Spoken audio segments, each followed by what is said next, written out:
Fala pessoal, bem? Então vamos aqui para mais uma questão, né? Mais uma questão sobre solução de circuitos elétricos e começando com as primeiras técnicas de solução de circuitos que a gente costuma aprender na engenharia elétrica, que no caso são as leis de Kirchhoff, né? Ou seja, lei é lei, né? Eu costumo brincar em sala de aula que lei é lei, então elas são sempre válidas. Eu me refiro à LKC, que seria traria uma associação somatória de correntes que entram e saem no nó, tem que ser zero, e a LKT, que traz uma noção de que o somatório de tensões é uma malha fechada de análise, não necessariamente uma malha de circuito, mas uma malha fechada de análise, também tem que ser zero. Então, essas duas leis, elas nos permitem obter equações a ponto de resolver qualquer circuito elétrico de interesse. Agora, obviamente, vai ser a melhor estratégia, se a estratégia é menos trabalhosa, vai ser a mais fácil? Não necessariamente, mas conhecendo a aplicação da LKT e LKC para a obtenção de equações que descrevem um circuito, você consegue montar um problema linear e resolver qualquer circuito. Eu sempre gosto de destacar, eu já falei isso em outros vídeos e volto a destacar aqui, que quando você parte para o uso, né, da LKC juntamente com a LKT, o primeiro objetivo do problema, tá? Não esqueçam disso, mas o primeiro objetivo do problema será o cálculo, das correntes desconhecidas. Por que eu digo isso e reforço sempre nas soluções e beiro até ser repetitivo nessas explicações, né? Eu digo isso porque quando você conhece o primeiro objetivo de um tipo de solução que você escolheu usar, você não mistura variáveis. Então, você aqui, sabendo que o cálculo das correntes desconhecidas é o teu primeiro objetivo, naturalmente você vai ter que criar um sistema linear que só vai ter incógnitas, que serão as correntes no circuito. Se qualquer outra incógnita entrar no teu problema matemático, pode ter certeza que você montou ele de forma errada, né? De forma fora do que a gente espera para quando a gente decide usar LKT e LKC na solução do circuito, tá certo? Claro que outras técnicas vão ter outros primeiros objetivos, mas quando você escolhe LKC e LKT, o seu primeiro objetivo é obter realmente as correntes desconhecidas. Então, vejam bem, vamos redesenhar aqui esse problema, entender esse problema que está sendo solicitada a resposta, né? Então, pede-se que nós usemos as leis de Kirchhoff e a lei de Ohm para determinar o valor de zero na figura a seguir. Então, o zero é a corrente que está passando ali naquela direção ali da esquerda para a direita, um resistor ali de uma resistência de 10 ohms, tá? E depois se pede que a gente teste a solução, verificando se a potência fornecida no circuito é igual à potência consumida. Então, veja, de cara, se está sendo pedido ali um balanço de potência no final da questão, naturalmente eu já sei que eu vou ter que calcular tudo nesse circuito. E se eu decidir usar leis de Kirchhoff da corrente de tensão, na verdade eu não, né? O enunciado pediu que a gente use, então eu já sei que eu vou ter que calcular todas as correntes desconhecidas. Então, para que isso fique claro para vocês, eu vou redesenhar aqui o circuito. Nós temos aqui uma fonte de 120 volts, que vem para essa resistência aqui de 10 ohms, desce por uma outra resistência aqui, 50 ohms, e vai lá do outro lado para uma fonte de corrente de 6 amperes. Um primeiro detalhe que eu sempre gosto de destacar nesse problema é que, dessa vez, nós temos duas fontes. E em tendo duas fontes, eu não sei exatamente quem está fornecendo, quem está absorvendo, eu só tenho uma certeza. Uma delas está fornecendo, a outra a gente tem que calcular. Então, para fazer qualquer balanço de potência nesse circuito, é necessário realmente que a gente calcule todas as grandezas. E como a gente está usando LKT e LKC, nesse caso, né, a gente só teve a indicação do I0 no problema, tá? Essa corrente vou deixar em vermelho aqui, ó. O I0 está definido pelo problema. Eu tenho que definir as outras correntes desconhecidas. Tá? E aí o que é importante entender? Se aqui eu tenho uma fonte de corrente, então, naturalmente, essa corrente que flui aqui por todo esse ramo é conhecida, porque é a fonte de corrente que estabelece esse valor. Então, esse ramo daqui é conhecido, tá certo? Eu não preciso me preocupar com essa corrente aqui por ser uma fonte corrente. Mas a corrente que flui nessa resistência de 50 ohms eu não conheço. Então, eu tenho que escolher uma direção para ela. O mais intuitivo aqui, diria, é considerar uma corrente descendo. É o que eu vou fazer e vou chamar essa corrente descendo aqui de I1. Mas por que você escolheu descendo, professor Felipe? Achei intuitivo, mas se eu quisesse escolher ela subindo, não teria problema. No final da resposta, a tua própria resposta vai te indicar se tem alguma corrente com direção contrária ao valor real dela, tá certo? A direção real dela. Se tiver contrário, não tem problema. Você vai até o final da solução considerando aquela direção que você desenhou. Porque se você desenhou trocado a direção, e o teu resultado veio com sinal de negativo na frente, então sua solução está correta, tá certo? Então não precisa se preocupar com isso, tá bom? Bom, pois bem, então vamos ao problema. Preciso me preocupar com mais alguma coisa? Não, porque veja, eu já defini o I0, e o I0 é a mesma corrente que vem aqui por baixo e que sobe aqui. Então, todo esse ramo aqui é percorrido por I0, o ramo central é percorrido por I1 e o ramo lateral da direita, já disse, é definido pela própria fonte de corrente. Então, nesse caso, eu tenho duas correntes desconhecidas nesse circuito, e o problema matemático, o sistema que eu tenho que montar aqui, a partir da LKT e LKC, tem que surgir a partir da consideração unicamente dessas duas correntes, I0 e I1.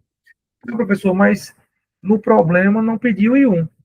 Mas para resolver o problema como um todo, para chegar no valor de I0, que foi o que foi pedido no enunciado, eu tenho que resolver um sistema linear que envolve as duas correntes.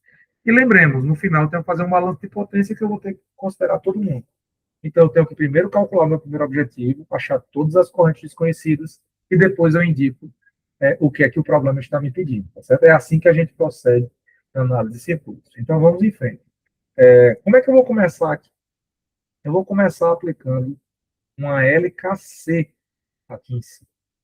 Essa LKC aqui em cima vai me entregar qual informação? Eu, tipicamente, considero correntes entrando no nó como sendo negativas e correntes saindo como sendo positivas. Mas, obviamente, você poderia considerar uma referência contrária. Tá bom? Eu, então, vou seguir o que eu uso habitualmente. Então, vou considerar aqui menos I0, que está entrando. Está saindo ali I1, então, mais I1. E vejam, eu tenho 6 amperes vindo para cá, ó, e entrando no nó. Então, menos 6, tudo isso igual a zero. Tá legal?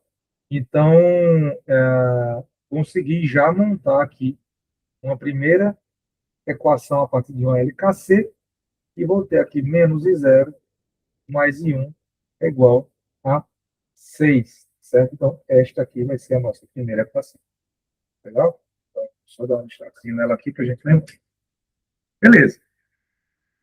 Como é que a gente procede agora na continuação?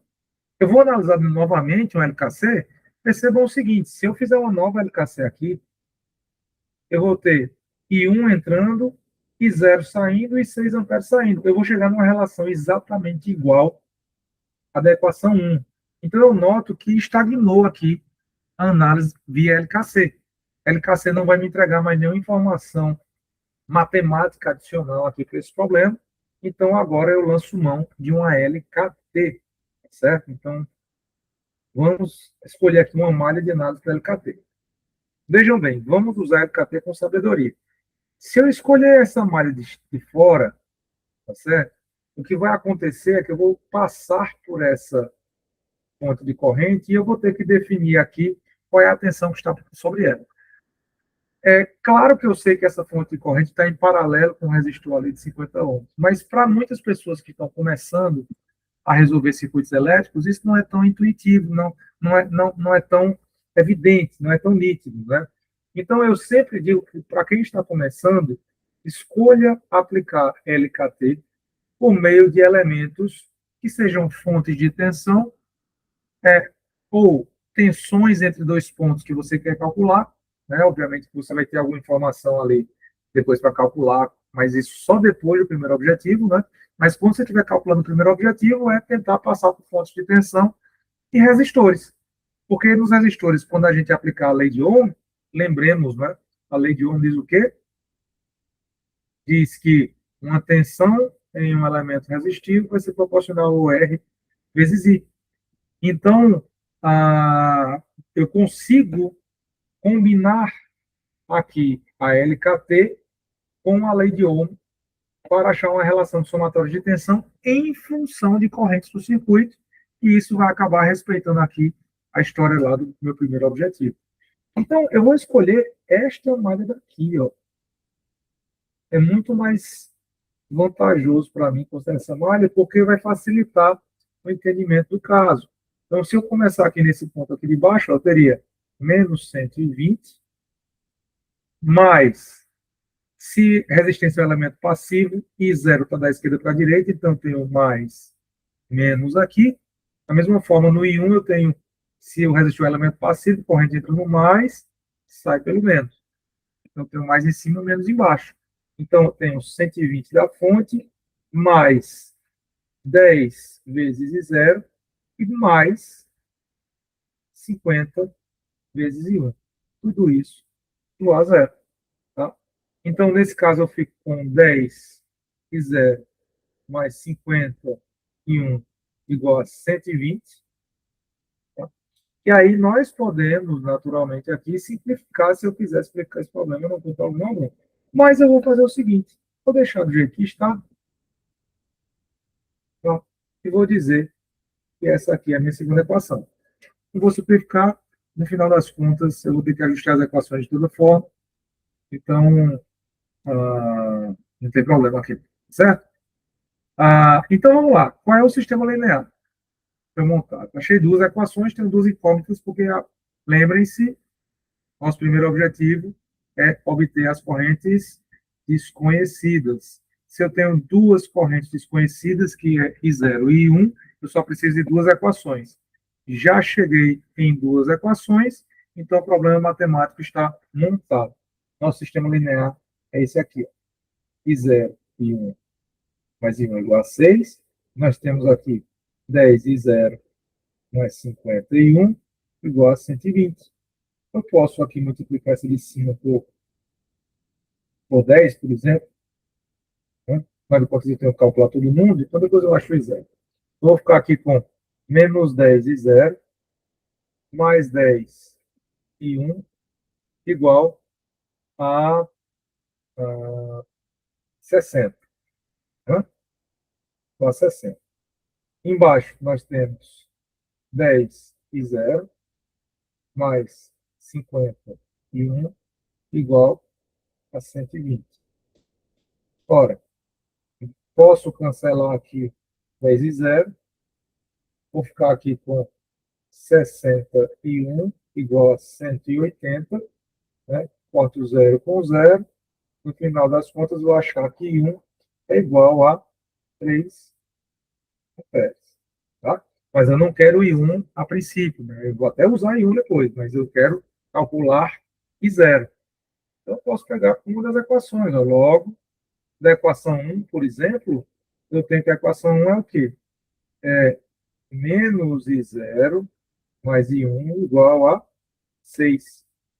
Eu posso reescrever isso puxando o I0 para o outro lado, vou ficar com I0 igual a I1 menos 6. Então, I0 vai ser 3 menos 6, ou seja, I0 é igual a menos 3 amperes. Então, perceba que interessante, né?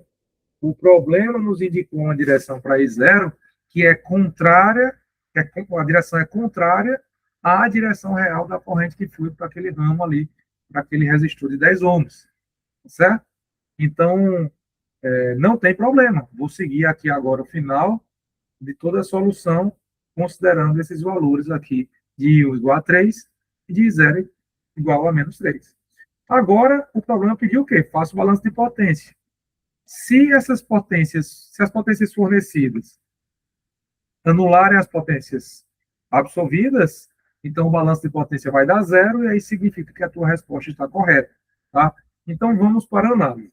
Então, um lembretezinho aqui, para quem está estudando esse tema, talvez pela primeira vez, eu sempre gosto de destacar o seguinte: você quer calcular potência, opa, desculpa, você quer calcular potência em resistores, você tem três opções. Você pode usar o P mais menos VI, aí vai ter que ficar esperto aqui na convenção ativa ou passiva do sinal. Você pode usar P como sendo RI quadrado, e você pode usar P como sendo V quadrado sobre R. Tá? Eu sugiro, tipicamente, quando for calcular para resistores, para que você não se preocupe com essa questão da convenção ativa e passiva, use essas fórmulas aqui, ó. RI quadrado ou V quadrado sobre R.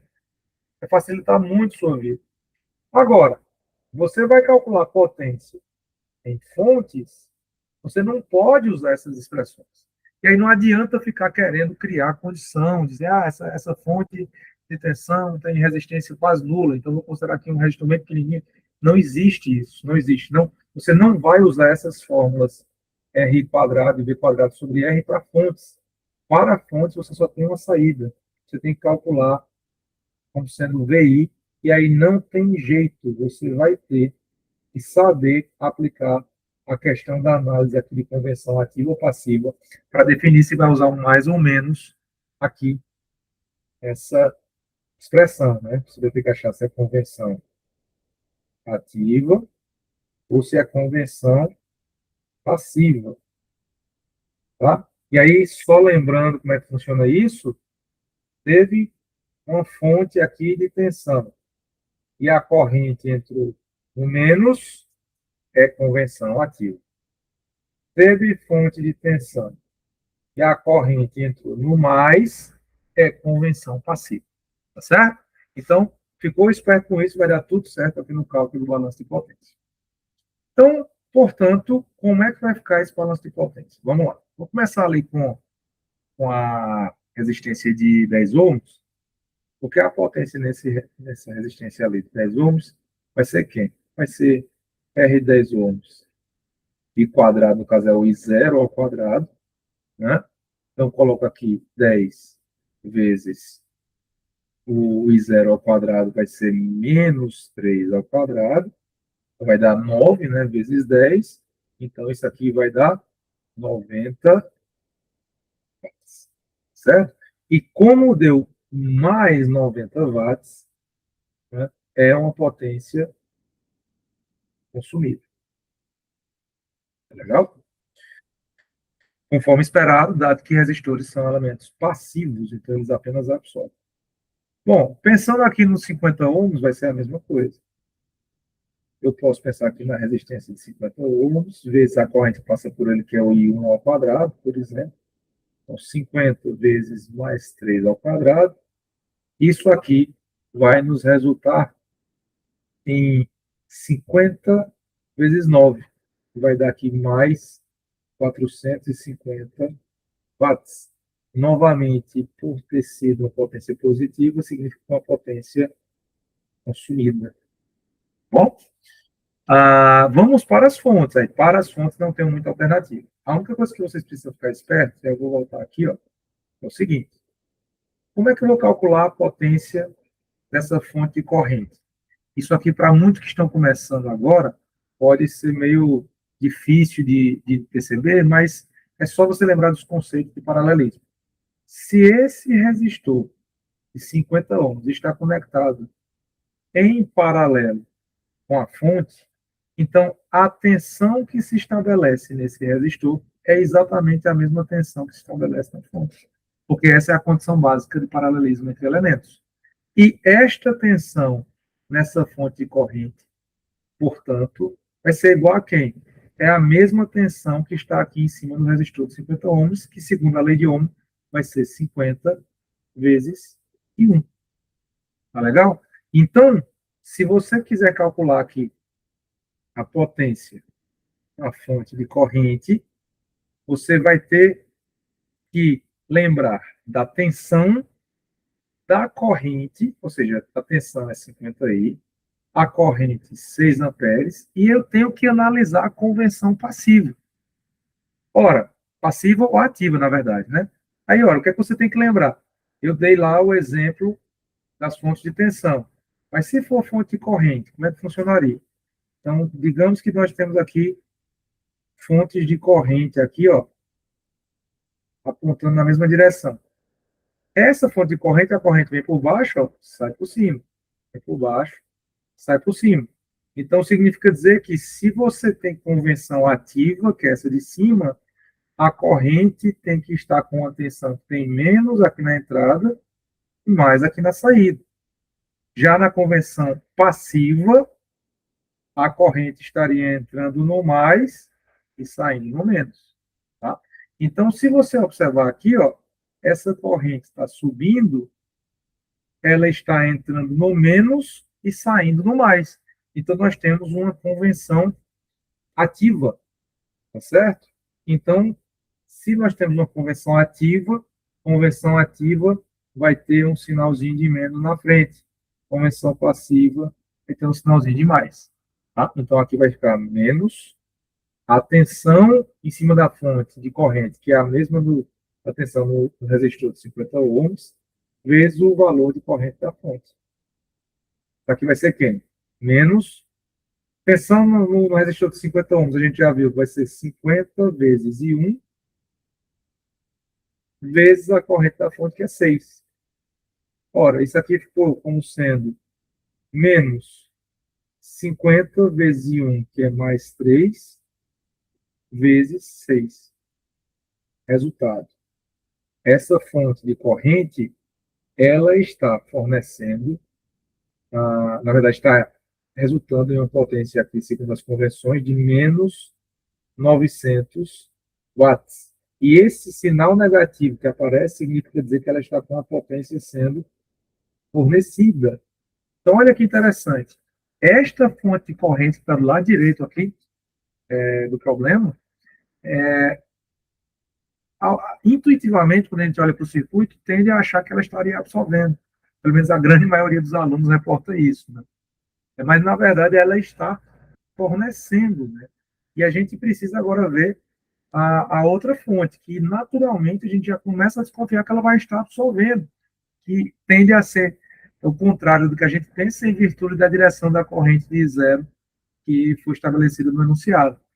Mas como a gente já está vendo aqui que as resistências, o que elas absorveram, o que elas consumiram, não chega aos 900 watts, a gente já espera que essa fonte de 120 volts esteja absorvendo, mas a gente tem que checar isso matematicamente. Tá? Então, vamos lá. Se essa fonte está nessa posição e I0 entra por baixo, sai aqui em cima, ou seja, está entrando no menos, então nós temos novamente uma convenção ativa. Tá? Então, essa potência na fonte de tensão vai ser quem? Vai ser menos a tensão da fonte vezes zero.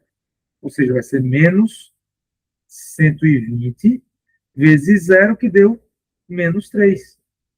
Ora, se deu menos 3, deixa eu puxar mais para baixo aqui, percebam já que vai acontecer uma coisa interessante aqui.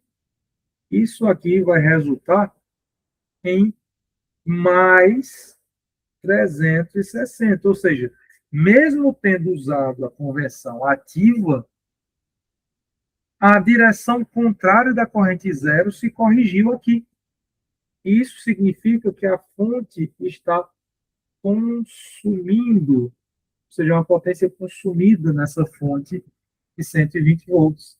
Então, logo, como é que é esse balanço de potência, né? Eu tenho que o somatório de todo mundo tem que dar zero.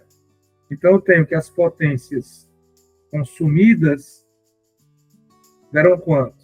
Deram mais 90, mais 450, mais 360.